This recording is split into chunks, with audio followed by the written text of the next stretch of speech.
Hello everyone, Radhe Radhe, जय श्री कृष्णा। स्वागत है आप सभी का हमारे चैनल पर। अब सुनिए आज का माध्यम।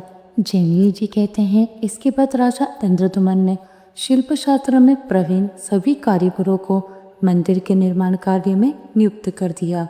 थोड़े ही समय में मंदिर इतना ऊंचा हो गया कि वह नीचे से दिखाई ही नहीं पड़ता था। उस समय भारतवर्ष में जितने समकालीन राजा थे, ये सभी राजा इंद्रदुमन के उस पुण्य कार्य में संलग्न थे। वह मंदिर ऊंचाई में आकाश को छूता था और चौड़ाई में सभी दिशाओं को पूरा कर रहा था। उसमें जगह जगह पर सोना जड़ा हुआ था और अनेक प्रकार के रत्नों से वह परम उज्जवल लगता था। कहीं स्फटिक शिला का योग होने से उसकी छवि शरद ऋतु के बादलों की तरह सफेद जान पड़ती थी। कहीं काजी पत्थर की बनी हुई दीवार बादलों की काली घटा सी दिखाई पड़ती थी।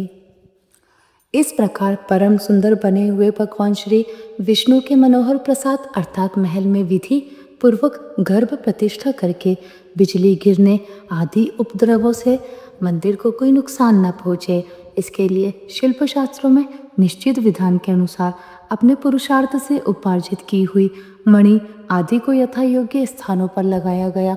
फिर मंदिर निर्माण के लिए आवश्यक सामग्री के अनुरूप बहुमूल्य वस्तुओं का वहां यत्नपूर्वक संग्रह करवाया गया। तीनों लोकों के राजा मन से भी जिसकी संभावना नहीं कर सकते थे, ऐसे मनोहर और कीर्ति बढ़ाने वाले मंदिर का अब निर्माण होने लगा। उसके तैयार हो जाने पर राजा इंद्रदुमन ने मुनिवर नारद जी से कहा, देवताओं और असुरों के लिए भी जो असंभव था वह सब मेरा कार्य भगवान की कृपा से संपन्न हो गया। ऐसा देखकर उन्होंने नारद जी के चरणों में प्रणाम किया। नारद जी ने भी राजा को उठाकर उनका सत्कार किया और कहा, राजन, इस समय तुम जीवन मुक्त हो गए हो। भगवान के चरणों में अनन्य भक्ति पूर्वक तुम्हारा मन जिस प्रकार लगा हुआ है, उससे बढ़कर मनुष्य के लिए और कौन सा पुरुषार्थ हो सकता है। राजन, तीर्थ मंत्र जप दान बहुत दक्षिणा वाले यज्ञ व्रत स्वाध्याय और तपस्या से भी जिसे प्राप्त करना संभव है, वही केवल भक्ति से आपके हाथ में आ गया है। राजन, तुम दीर्घ काल तक पृथ्वी पर स्थित रहकर बड़े बड़े उत्सवों और उपचारों से जगन्नाथ जी की उत्कृष्ट पूजा करो। इसके बाद इंद्रदुमन ने जगन्नाथ जी को दंडवत प्रणाम किया और इस प्रकार स्तुति की, ब्राह्मण देव भगवान को नमस्कार है। गो और ब्राह्मणों के हितैषी शरणागतों का दुख दूर करने वाले तथा चार पुरुषार्थों के एकमात्र हेतु भगवान श्री हरि को नमस्कार है। हिरण्य गर्भ रूप पुरुष और प्राकृत व्यक्त जगत दोनों आपके स्वरूप है, आपको नमस्कार है। हिरण्य गर्भ स्वरूप पुरुष और प्राकृत व्यक्त जगत दोनों आपके स्वरूप है, आपको नमस्कार है। प्रभु शुद्ध ज्ञान स्वरूप सच्चिदानंद भगवान वासुदेव को नमस्कार है। इस प्रकार स्तुति करते हुए राजा के नेत्रों में आंसू भर आए। उन्होंने परिक्रमा करके बारंबार भगवान को प्रणाम किया। फिर जो भी अन्य देवता वहां आए थे, वे प्रसन्नता पूर्वक भगवान को प्रणाम करके हाथ जोड़कर उनकी स्तुति करने लगे। देवताओं ने स्तुति करके बारंबार प्रणाम किया और इंद्रदुमन के साथ बाहर निकलकर सबके सब भगवान नरसिंह के क्षेत्र में गए। वहाँ साष्टांग प्रणाम और नमस्कार करके परम भक्ति पूर्वक उन्होंने श्री नरसिंह देव का पूजन किया। उसके बाद वे नीलांचल के शिखर पर, जहाँ उत्तम प्रसाद का अर्थात महल का निर्माण हुआ था, देवताओं ने आकाशमंडल में व्याप्त उस उच्चतम मंदिर को देखा। राजा इंद्रदुमन ने विचार किया कि यह पूर्ण हुआ भगवान का उत्तम मंदिर दीर्घ काल के बाद मेरी नजर में आया है। यह सब भगवान की कृपा से हुआ है, इसमें मनुष्य का कोई भी पुरुषार्थ नहीं है। इसके बाद उन्होंने अपने सहायकों से कहा कि जब काष्ठ में शरीर धारण करके स्वयं भगवान यहाँ प्रकट हुए थे, उस समय आकाशवाणी ने मुझसे कहा था कि तुम नीलांचल के शिखर पर जगन्नाथ जी की प्रतिष्ठा के लिए 1000 हाथ का मंदिर बनवाओ। फिर उसकी स्थापना के समय श्री ब्रह्मा जी सिद्धों, ब्रह्मा, ऋषियों और देवताओं के साथ पधारेंगे। इसके बाद राजा ने नारद जी से पूछा, हे मुनिश्रेष्ठ, वे प्रतिष्ठा विधि की वस्तु के विषय में कोई भी जानकारी नहीं रखता। जो जो एकत्रित करने योग्य वस्तुएं हों, उन सबको आप क्रम से बता दीजिए। राजा के इस प्रकार कहने पर नारद जी ने शास्त्र के अनुसार विचार करके सभी सामग्रियों की सूची एक पत्र पर लिखकर उन्हें दे दी। राजा ने वह पत्र प्रतिनिधि को दिया और कहा, इसमें लिखी हुई सारी वस्तुएं एकत्रित करो, ब्रह्मा जी के लिए दिव्य भवन का निर्माण करो, ब्रह्मा ऋषियों, इंद्र आदि देवताओं, सिद्धों, मनुष्यों तथा मुनीश्वरों के लिए यथायोग्य स्थान बनाओ। इस प्रकार आदेश देते हुए राजा इंद्रदुमन से नारद जी ने कहा, राजन, 3 रथ भी तैयार कराइए।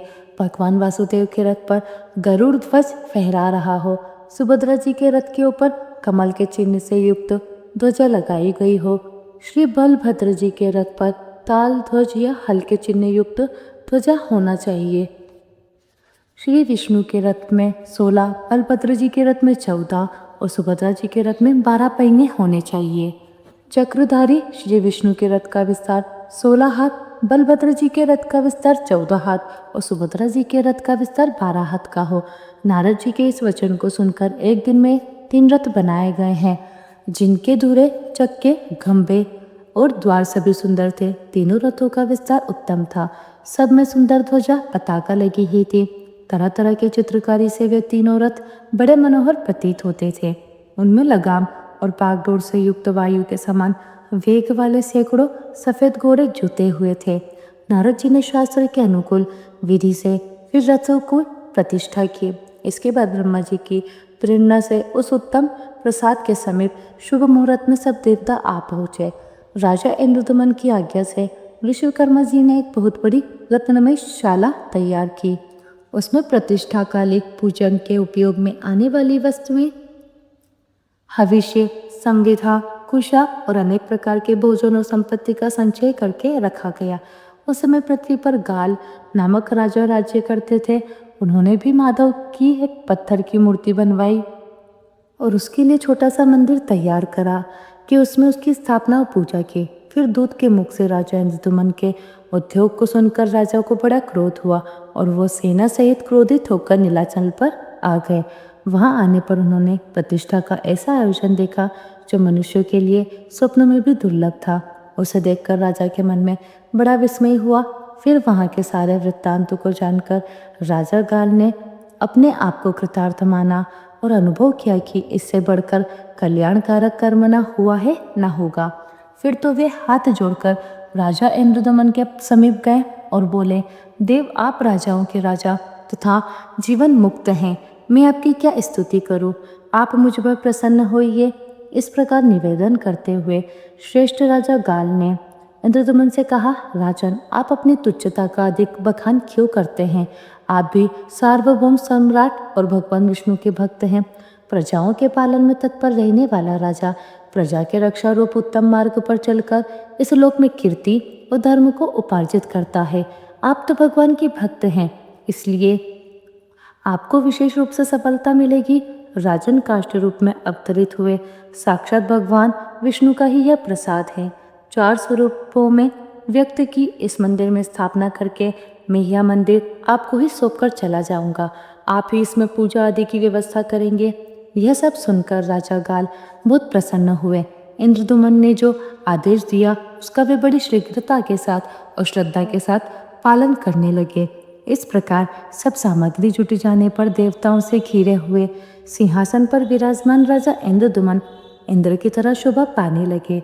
इतने में ही देवताओं की जय जयकार से स्तुति किए जाते हुए साक्षात ब्रह्मा जी दिखाई पड़े। राजा इंद्रदुमन ने दोनों हाथ जोड़कर भक्तिभाव से उन्हें मस्तक झुकाया तथा गालराज और नारद जी के साथ भूमि पर सिर रखकर साष्टांग प्रणाम किया। फिर उठकर प्रसन्नता का अनुभव करते हुए अपने आप को कृतार्थ माना। उस समय उनके सभी अंगों में रोमांच आया था। जैमिनी जी कहते हैं, राजा इंद्रदुमन को अपने चरणों में प्रणाम करते देख प्रजापति ब्रह्मा जी ने मुस्कुराते हुए कहा, राजन, अपना सौभाग्य तो देखो। यह सब देवता, ऋषि, पितृ और सिद्ध, विद्याधर आदि मुझे आगे करके तुम्हारे लिए ही यहाँ एकत्र हुए हैं। ऐसा कहकर ब्रह्मा जी शीघ्र ही भगवान नारायण के रथ के समीप गए और उन जगदीश को प्रणाम करके 3 बार परिक्रमा करने के बाद आनंद के समुद्र में निमग्न हो गए। उनके शरीर में रोमांच हुआ आया। उन्होंने गदगद स्वर में अपने ही स्वरूप भूत भगवान जगन्नाथ जी की इस प्रकार स्तुति की कि हे प्रभु, आपको नमस्कार है, मैं आप है और आप में मैं हूँ। यह संपूर्ण चराचर जगत आपका ही स्वरूप है। हे प्रभु, यह संपूर्ण प्रपंच जो भाषित हो रहा है आपके तत्व को न जानने के कारण है। आपके स्वरूप का यथार्थ बोध हो जाने पर यह आप में ही विलीन हो जाता है। ठीक उसी तरह जैसे रज्जु के स्वरूप का निश्चय हो जाने पर उसमें भ्रमवश प्रतीत होने वाला सांप वहीं लीन हो जाता है। दीनों, असहायों और शरणागतों की दुख राशि का संहार करने के लिए एकमात्र आप ही सदा कमर कसे रहते हैं। हे प्रभु, आपको नमस्कार है। जगन्नाथ दुख के समुद्र में डूबे हुए प्राणियों पर आप प्रसन्न होइए। करुणा कर आप लीलापूर्वक कृपा कृताक्ष करके उन सबका उद्धार कीजिए। इस प्रकार वेदार्थों द्वारा श्री जगन्नाथ जी की स्तुति करके ब्रह्मा जी धरणीधर शेष जी के अवतार भूत बलभद्र जी का दर्शन करने के लिए गए और भक्तिपूर्वक प्रणाम करके उन्होंने उनकी भी स्तुति की कि हे देवेश, आकाश आपका मस्तक है और जल आपका शरीर है, पृथ्वी चरण है, अग्निमुख है और वायु देवता श्वास है, मन चंद्रमा, नेत्र सूर्य और भुजा संपूर्ण दिशाएं हैं। नाथ हे ज्ञान दर्पण, आपको नमस्कार है। 14 भुवनों के मूल स्तंभ रूप आप हलधर को नमस्कार है। भगवान वे नारायण देव जो वेदांतों में गाए जाते हैं आपसे भिन्न नहीं हैं। आप शैया हैं और वे शयन करने वाले हैं। जो कृष्ण हैं वे बलराम हैं, जो बलराम हैं वे ही कृष्ण हैं। आप दोनों में कोई अंतर नहीं। हे जगन्मय, आप प्रसन्न होइए। इस प्रकार परमेश्वर बलभद्र जी को प्रणाम करके ब्रह्मा जी जगदीश्वरी सुभद्रा जी का दर्शन करने के लिए उनके रथ के पास गए और इस प्रकार हाथ जोड़कर बोले, हे जगदम्ब, हे देवी, आपकी जय हो। परमेश्वरी, आप ही सर्वशक्ति हो, आपको नमस्कार है। केवल्य मोक्ष प्रदान करने वाली हे सुभद्रा देवी, मैं आपको प्रणाम करता हूँ। हे कल्याणमय सुभद्रे, आपकी जय हो। इस प्रकार ब्रह्मा जी ने कल्याणमय सुभद्रा जी की स्तुति करके उन्हीं के समीप रथ पर विराजमान भगवान श्री विष्णु के चौथे स्वरूप चक्र सुदर्शन को भी प्रणाम किया। फिर बड़ी भक्ति से उनकी भी इस प्रकार स्तुति की कि हे सुदर्शन, आप महा ज्वालामय हैं। आपकी प्रभा करोड़ों सूर्यों के समान है। जो अज्ञान रूपी अंधकार से अंधे हो रहे हैं उन्हें वैकुंठ का मार्ग दिखाने वाले आप ही हैं। आप नित्य शोभाशाली तथा वैष्णवों के अपने धाम हैं। आप भगवान विष्णु के ही एक स्वरूप है। मैं आपको प्रणाम करता हूँ। इस प्रकार प्रणाम और स्तुति करके ब्रह्मा जी देवताओं के साथ मंदिर के पास गए और वहाँ उन्होंने अपने मन को अनुकूल लगने वाली परम सुंदर शाला देखी। फिर वे राजा के दिए हुए दिव्य सिंहासन पर आसीन हुए। ब्रह्मा जी की आज्ञा से राजा इंद्रदुम्न ने शांति कर्म करने के लिए महामुनि भारद्वाज जी का वर्ण किया। प्रतिष्ठा कर्म में भेद पूजा चढ़ाने के लिए जो जो देवता अभिष्ट माने गए हैं तथा होम कर्म में जिन जिन देवताओं के लिए आहुति देने का विधान है वे सभी ध्यान करने पर ब्रह्मा जी की आज्ञा से चारों दिशाओं में आकर स्वयं ही उपस्थित हो गए। फिर गंध पुष्प माला अलंकार और आभूषण आदि के द्वारा उनकी भली भांति पूजा की गई। उसके बाद बुद्धिमान भरद्वाज जिन्हें देवादिदेव ब्रह्मा तथा सब देवताओं के समक्ष कर्म आरंभ किया। राजा इंद्रदुम्न ने बड़ी प्रसन्नता के साथ सबका पूजन किया। भगवान के विग्रह स्वरूप उस मनोहर मंदिर की जिसमें अत्यंत महान ध्वज फहरा रहा था प्रतिष्ठा करके भारद्वाज जी ने भगवत विग्रहों में प्राण प्रतिष्ठा के लिए श्री ब्रह्मा जी से अनुरोध किया। तब ब्रह्मा जी उठे। उन्होंने नारद आदि ऋषियों तथा विद्वान ब्राह्मणों के साथ स्वयं स्वस्ति वाचन किया। ब्राह्मण लोग वैदिक सूक्तों का पाठ करने लगे। तरह तरह के मंगलवाद्य बजने लगे। उस समय सबने रथ के पास जाकर सीढ़ियों के मार्ग से सावधानी के साथ भगवत विग्रहों को उतारा। दोनों बगल में, भुजाओं में, मस्तक पर तथा दोनों चरणों में हाथ लगाकर लोग धीरे धीरे भगवान नारायण को रुईदार गद्दे पर विराजमान विश्राम कराते हुए मंदिर के समीप ले गए। ऊपर ऊपर से पारिजात पुष्पों की भी वर्षा होने लगी। तब ब्रह्मा जी इस प्रकार स्तुति करने लगे, हे जगन्नाथ श्री कृष्ण, आपकी जय हो। सब पापों का नाश करने वाले हे प्रभु, आपकी जय हो। लीला से काष्ठ विग्रह धारण करने वाले हे नारायण, आपकी जय हो। सबको मनोवांछित फल देने वाले माधव आपकी जय हो। संसार सागर में डूबे हुए जीवों का लीलापूर्वक उद्धार करने वाले हे अविनाशी परमेश्वर आपकी जय हो।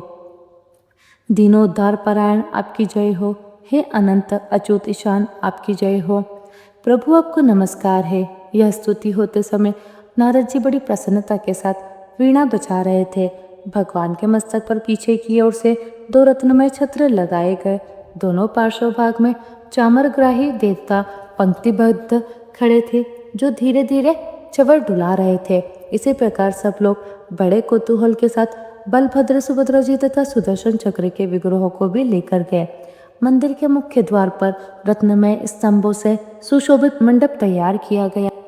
उसमें अभिषेक के लिए भगवान को पधारा गया। उन सब विग्रहों के सामने दर्पण रख दिए गए। फिर रत्नों के कलशों में रखे हुए तीर्थों के जल से क्रमशः पुरुष सूक्त और श्री सूक्त पाठ करते हुए स्वयं श्री ब्रह्मा जी ने लोक शिक्षा के लिए अभिषेक किया। फिर अलंकार धारण कराकर भगवत विग्रहों को गंध और माला आदि से सुशोभित करके ब्रह्मा जी ने स्वयं ही आरती उतारी और मंत्र पढ़ते हुए उन सब विग्रहों को रत्नमय सिंहासनों पर स्थापित कर दिया। श्री ब्रह्मा जी बोले, संपूर्ण जगत के आधार तथा समस्त लोकों में प्रतिष्ठित हे सर्वव्यापी जनार्दन, आप इस मंदिर में सुस्थिर भाव से विराजमान होइए। यह प्रतिष्ठा सुप्रतिष्ठा हो नाथ, आपके प्रतिष्ठित होने पर हम सब यहाँ प्रतिष्ठित होंगे। आपकी आज्ञा और आपके प्रसाद से यह प्रतिष्ठा परिपूर्ण हो। इस प्रकार जगन्नाथ जी की स्थापना करके ब्रह्मा जी ने उनके हृदय कमल का स्पर्श करते हुए आष्टुप मंत्र राज का एक सहस्त्र जप किया। अनुष्टुप मंत्र इस प्रकार है। उग्रम वीरम महाविष्णुम ज्वलंतम सर्वतोमुखम नरसिंहम भीषणम भद्रम मृत्युम नाम्यहम्। इस प्रकार जप करने के बाद ही वैशाख मास के शुक्ल पक्ष में अष्टमी तिथि को पुण्य नक्षत्र के योग में उत्तम बृहस्पति के दिन भगवान जगन्नाथ की प्रतिष्ठा की गई। इसलिए वह दिन परम पवित्र और सब पापों का नाश करने वाला है। उसमें किया हुआ स्नान, दान, तप, होम आदि सब पुण्य कार्य अक्षय होता है। जो मनुष्य उस दिन भक्ति भाव से भगवान श्री कृष्ण, बलराम जी और सुभद्रा जी का दर्शन करते हैं वे निसंदेह मोक्ष के भागी होते हैं। वैशाख मास में जो शुक्ल पक्ष की अष्टमी आती है उसमें यदि बृहस्पतिवार और पुण्य नक्षत्र का योग हो तो उस दिन किया हुआ जगन्नाथ जी का पूजन कोटि जन्मों के पापों का नाश करने वाला होता है। हरे कृष्ण। इस प्रकार आज का महात्म्य समाप्त हुआ। सभी प्रेम से बोलिए श्री लक्ष्मीनारायण भगवान की जय। आपको हमारी कथा का वीडियो कैसा लगा कमेंट बॉक्स में ज़रूर बताइएगा। मिलते हैं आप सभी से अगले वीडियो में। तब तक के लिए आप सभी को राधे राधे, जय श्री कृष्णा।